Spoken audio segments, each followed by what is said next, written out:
Hello guys, welcome back to my YouTube channel commerce stream by MD Shadan. Guys, जैसा कि आप सभी लोगों को पता, हम क्लास 11th अकाउंटेंसी का जो चैप्टर नंबर 9 है दैट इज़ जर्नल एंट्री, ठीक है, इसके बारे में हम लोग पढ़ रहे हैं। लास्ट वीडियो में गाइस आपकी जो बुक है डीके गोयल की, उसमें जो क्वेश्चन नंबर है प्रैक्टिकल का, question number 18 and question number 19 के बारे में देखा था। आई होप आपने हमारा लास्ट वीडियो देखा होगा और सारी चीज़ें आपको बहुत अच्छे से समझ में आई होंगी, ठीक है। तो गाइस आज की इस वीडियो में हम उसके आगे कंटिन्यू करेंगे, यानी आज की इस वीडियो में हम question number 20 and question number 21 यानी टोटल 2 क्वेश्चंस करेंगे, ठीक है। तो आइए सबसे पहले हम देखते हैं क्वेश्चन नंबर 20 में क्या कह रहा है जनरलाइज द फॉलोइंग ट्रांजेक्शंस। देखो कुछ 5 ट्रांजेक्शन्स यहाँ पे दिए हैं, इसकी आपको जर्नल एंट्री बनाना है, ठीक है। ध्यान से देखो, इसमें पहला कह रहा कि goods for ₹1,20,000 were destroyed by fire, यानी 1,20,000 का गुड्स फायर से डिस्ट्रॉयड हो गया, आग लग करके जल गया, ठीक है। तो इसका मतलब ये हुआ कि ध्यान से सुनो, देखो आपको पता है जब हम गुड्स को परचेज़ करते हैं, ठीक है, तो हमारे बिजनेस में एक तरीके से मैं कहता हूँ कि स्टॉक बढ़ता है। क्या बढ़ता है? स्टॉक बढ़ता है। और इस केस में जब हम गुड्स को परचेज़ करते हैं तो आप हमेशा परचेज़ अकाउंट को डेबिट करते हो, है ना। परचेज अकाउंट को क्या करते हो? डेबिट करते हो। लेकिन याद रखना कभी कभी क्या होता है कि किसी भी रीजन से, जैसे गुड्स चोरी हो जाए या गुड्स डिस्ट्रॉयड हो जाए फायर से, यानी किसी भी रीजन से अगर स्टॉक में कमी आती है, ठीक है, मतलब अगर गुड्स में कमी आती है या फिर हम कहें कि स्टॉक में कमी आती है, तो उस केस में हम परचेज अकाउंट को क्रेडिट करते हैं। क्या करते हैं? क्रेडिट करते हैं। तो देखो नॉर्मली क्या होता है कि जो परचेज अकाउंट होता है आपका वो हमेशा डेबिट होता है, लेकिन कुछ सरकमस्टांसेज हैं जब हम परचेज अकाउंट को क्रेडिट करते हैं, और वो कब होगा? जब किसी भी वजह से स्टॉक में कमी आए। स्टॉक में कमी कैसे आ सकती है? जैसे गुड्स डिस्ट्रॉयड हो गया, चोरी हो गया, ठीक है, हमने किसी को चैरिटी में दे दिया, तो ये सारे सरकमस्टांसेज हैं जब गुड्स यानी कि स्टॉक में कमी आती है। तो इस सिचुएशन में आप हमेशा क्या करोगे? परचेज अकाउंट को डेबिट करोगे, याद रखना, ठीक है। चलो आइए अब इसकी एंट्री देखते हैं। तो फर्स्ट एंट्री इसकी हो जाएगी, देखो सोल्यूशन में सबसे पहले आप ऊपर हेडिंग डालेंगे जर्नल एंट्रीज, इसके बाद फॉर्मेट बना लेंगे, है ना, लेज़र का, और फिर सबसे पहले आप डेट का कॉलम डालेंगे। अब यहाँ पे कोई ईयर वगैरह नहीं दिया है, कोई डेट नहीं दी है, नंबरिंग करके दिया है, तो नंबर 1 आप डाल लेंगे। और लॉस बाई फायर अकाउंट को आप डेबिट करेंगे। क्यों करेंगे? क्योंकि ये बिजनेस का एक्सपेंस है या फिर लॉस कह लो, ठीक है। तो लॉस हो या फिर बिजनेस का एक्सपेंस हो, ये हमेशा डेबिट होता है। तो loss by fire account debit.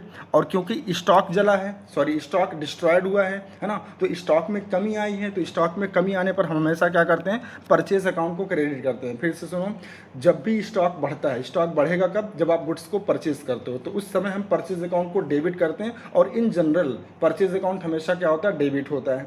लेकिन कभी कभी कुछ सरकमस्टांसेज हैं, वो कौन से सरकमस्टांसेज हैं? जब गुड्स में यानी कि स्टॉक में कमी आ जाए। कमी कब आती है? जब गुड्स डिस्ट्रॉयड हो जाए, थेफ्ट हो जाए, चोरी हो जाए, है ना, या फिर हमने गुड्स एज एडवर्टीजमेंट किसी को हम डिस्ट्रीब्यूट कर रहे हैं, ठीक है, एज अ सैंपल किसी को दे रहे हैं। तो इन सारी सिचुएशंस में क्या होता है? गुड्स आपका यानी कि जो आपका स्टॉक होता है वो डिक्रीज करता है, और स्टॉक के डिक्रीज करने पर हम हमेशा याद रखना परचेज अकाउंट को क्रेडिट करते हैं, ठीक है। तो यहाँ पे आपकी जो पहली एंट्री बनेगी वो क्या बनेगी guys? Loss by fire account debit. क्यों? क्योंकि ये लॉस है, बिजनेस का एक्सपेंस है, इसलिए ये डेबिट होगा। और परचेज अकाउंट को क्रेडिट क्यों कर रहे हैं? क्योंकि स्टॉक में कमी आ रही है, ठीक है। तो ये रीज़न है, स्टॉक में कमी आ रही है, इसलिए परचेज अकाउंट को यहाँ पे क्रेडिट कर रहे हैं। और नरेशन हो जाएगा being goods destroyed by fire. कितने का गुड्स था? 1,20,000 का, यानी 1,20,000 का। तो 1,20,000 से आप डेबिट कर दोगे एंड 1,20,000 से आप क्रेडिट कर दोगे, ठीक है। तो आई होप आपको पहली जर्नल एंट्री विथ रीज़न समझ में आ गई होगी, ठीक है। चलो इसके बाद सेकंड देखते हैं।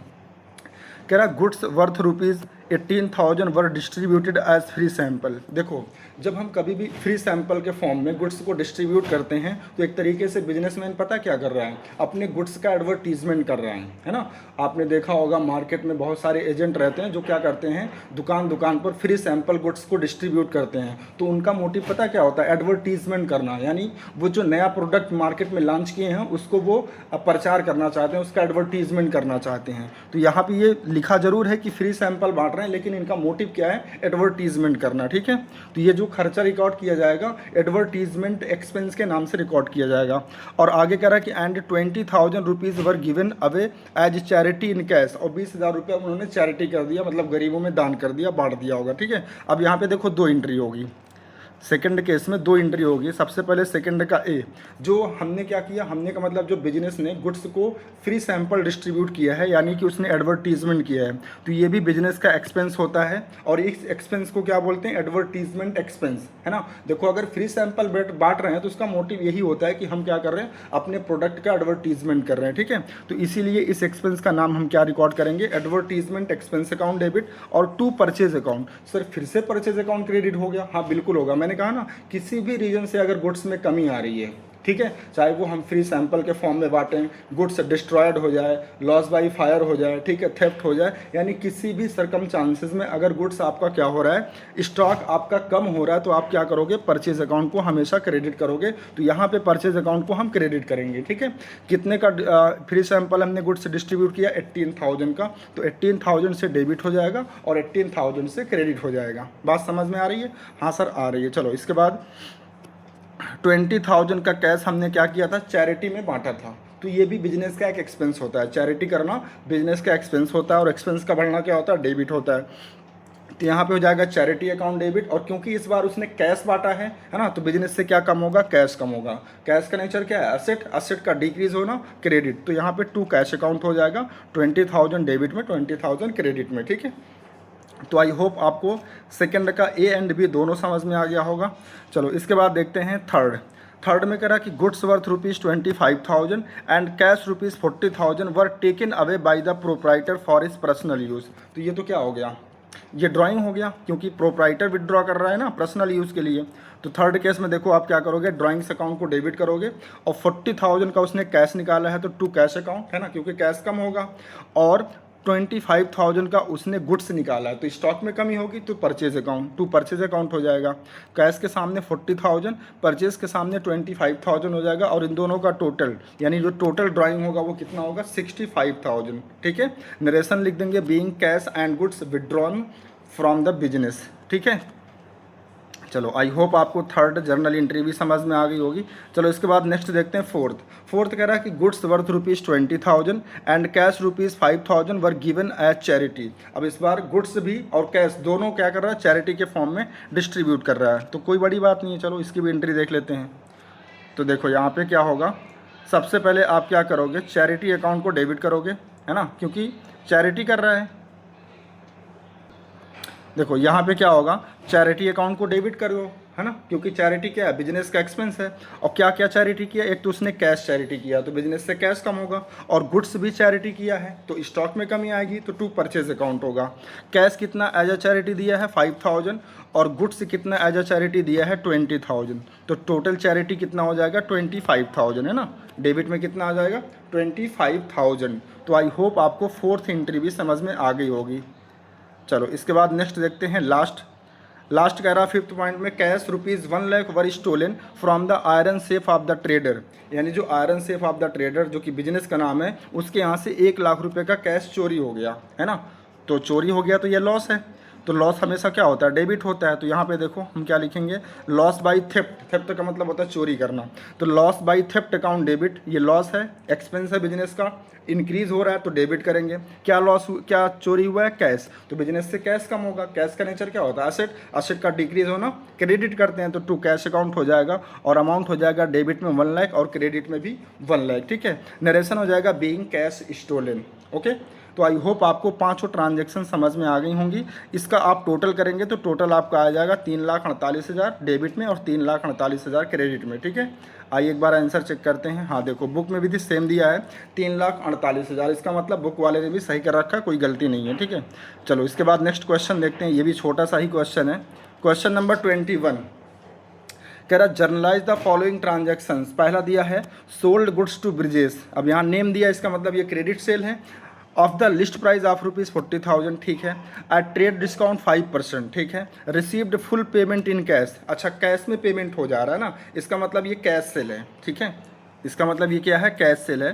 तो यहाँ पे आप देखो थोड़ा सा गलती हो गई, यहाँ ब्रिजेस की जगह आप क्या लिखोगे, कैश लिखोगे, क्या लिखोगे, cash account debit to sales account, ठीक है। और 38,000 आपका अमाउंट आ जाएगा। सर ये कैसे आया, देखो लिस्ट प्राइस जो गुड्स है वो कितना है, 40,000, कितना है 40,000, और कितना आपका वो है, ट्रेड डिस्काउंट है, तो ट्रेड डिस्काउंट है आपका 5%, ठीक है 5%। तो 40,000 का 5% निकालोगे तो 2,000 आएगा, और ये 2,000 माइनस हो जाएगा तो रिमेनिंग अमाउंट कितना बचेगा, 38,000 बचेगा। तो ये 38,000 आप दिखाओगे, और एंट्री होगी cash account debit to sales account. यहाँ गलती से ब्रिजेश को डेबिट किया था मैंने, है ना, क्योंकि मैंने क्रेडिट सेल मान लिया था। तो आप इसको सही कर लीजिएगा, कैश अकाउंट को डेबिट करिएगा, ना कि ब्रिजेश को, ठीक है। और नरेशन हो जाएगा being good sold for cash, यहाँ ब्रिजेश नहीं रहेगा, फॉर कैश रहेगा, ठीक है। तो इसको आप करेक्ट कर लीजिएगा अपनी तरफ से, है ना।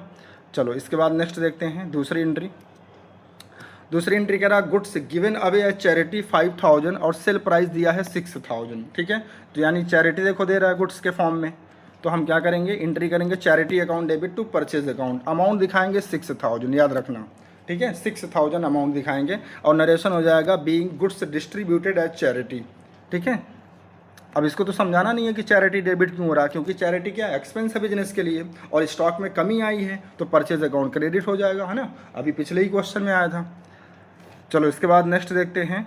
नेक्स्ट है third, charge interest on capital of ₹5 lakh at the rate of 6% per annum. ये भी इस तरह का क्वेश्चन एक वीडियो में आया था। देखो इंटरेस्ट ऑन कैपिटल क्या होता है, देखो जो पैसा ओनर बिजनेस में कंट्रीब्यूट करता है, ध्यान से सुनना, जो पैसा ओनर बिजनेस में कंट्रीब्यूट करता है उस कैपिटल पर बिजनेस की ये लाइबिलिटी होती है कि उसको क्या करे, इंटरेस्ट पे करे। कौन करेगा, बिजनेस पे करेगा, किसको, बिजनेसमैन को। हम अकाउंटिंग किसकी करते हैं, बिजनेस की करते हैं। तो बिजनेस के नज़रिए से सोचो, अगर बिजनेस इंटरेस्ट की पेमेंट कर रहा है तो बिजनेस के लिए एक्सपेंस है या रेवेन्यू है, तो आप कहोगे सर एक्सपेंस है, और एक्सपेंस का बढ़ना क्या होता है, डेबिट होता है। तो इसीलिए यहाँ पे हम इंटरेस्ट ऑन कैपिटल अकाउंट को डेबिट करेंगे, और ये पैसा किसको दिया जाएगा, ओनर को। तो ओनर को कैश नहीं दिया जाता, बल्कि उसके कैपिटल को बढ़ा दिया जाता है, ठीक है। और कैपिटल का इंक्रीज होना क्या करते हैं, क्रेडिट करते हैं। तो एंट्री हो जाएगी interest on capital account debit to capital, ठीक है 30,000। सर ये 30,000 कैसे आया, तो देखो जो कैपिटल उस लगाया था उसने 5 लाख, और इंटरेस्ट देना है 6% पर एनम, तो 5 लाख का 6% होता है 30,000, तो इसीलिए वहाँ पे 30,000 लिखा है, ठीक है। समझ में आ गया, हाँ सर आ गया। फोर्थ, आउटस्टैंडिंग वेजेस 20,000, मतलब किसी मजदूर से उसका बेनिफिट ले लिया गया लेकिन अभी पेमेंट नहीं लिया हुआ है। तो बेनिफिट अगर ले लिया तो इसका मतलब एक्सपेंस हो गया, तो वेजेस नाम का जो एक्सपेंस है वो हमें रिकॉर्ड करना पड़ेगा। तो वेजेस अकाउंट डेबिट हो जाएगा, क्योंकि ये एक्सपेंस को बढ़ा रहा है ना। एक्सपेंस का बढ़ना क्या होता है, डेबिट होता है। और पेमेंट हुआ होता है तो हम लिखते हैं टू कैश अकाउंट, लेकिन पेमेंट तो नहीं हुआ है, पेमेंट अभी करना है। करने का मतलब एक लाइबिलिटी है, एक ऑब्लिगेशन बिजनेस के ऊपर क्रिएट हो रहा है, जिसको बाद में पे करना पड़ेगा। तो लाइबिलिटी का बढ़ना क्या होता है, क्रेडिट होता है। और जब किसी को पैसा पे करना होता है तो उसे बोलते हैं आउटस्टैंडिंग। क्या बोलते हैं, आउटस्टैंडिंग। और किस चीज़ का पेमेंट करना, वेजेस का। तो टोटल सेंटेंस क्या बन जाएगा, पूरा सेंटेंस क्या बन जाएगा, आउटस्टैंडिंग वेजेस अकाउंट, ठीक है। सुनो ध्यान से, अगर हमें किसी का पेमेंट अभी करना है तो उसको बोलते हैं आउटस्टैंडिंग, और जिस भी एक्सपेंस का पेमेंट करना है उसके आगे हम ऐड कर देते हैं। जैसे मान लो अगर सैलरी का पेमेंट करना होता तो बोलते हैं आउटस्टैंडिंग सैलरी, ठीक है। तो यहाँ पे वेजेस का पेमेंट करना तो हम क्या बोलेंगे, आउटस्टैंडिंग वेजेस अकाउंट। अमाउंट हो जाएगा 20,000 डेबिट में एंड 20,000 क्रेडिट में, ठीक है। तो आई होप आपको ये ट्रांजेक्शन भी समझ में आ गई होगी। चलो इसके बाद नेक्स्ट है 5,000 ड्यू फ्रॉम सनी और 9 बैड डेट्स, यानी सनी नाम का कोई डेटर है जिसने हमसे कुछ सामान खरीदा था।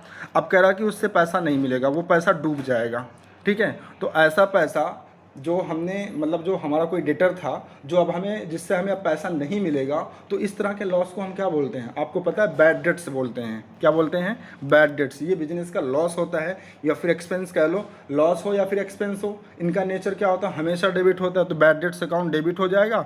और सनी क्योंकि वो अब पेमेंट करेगा नहीं, तो अब बिजनेस का डेटर भी नहीं रह जाएगा।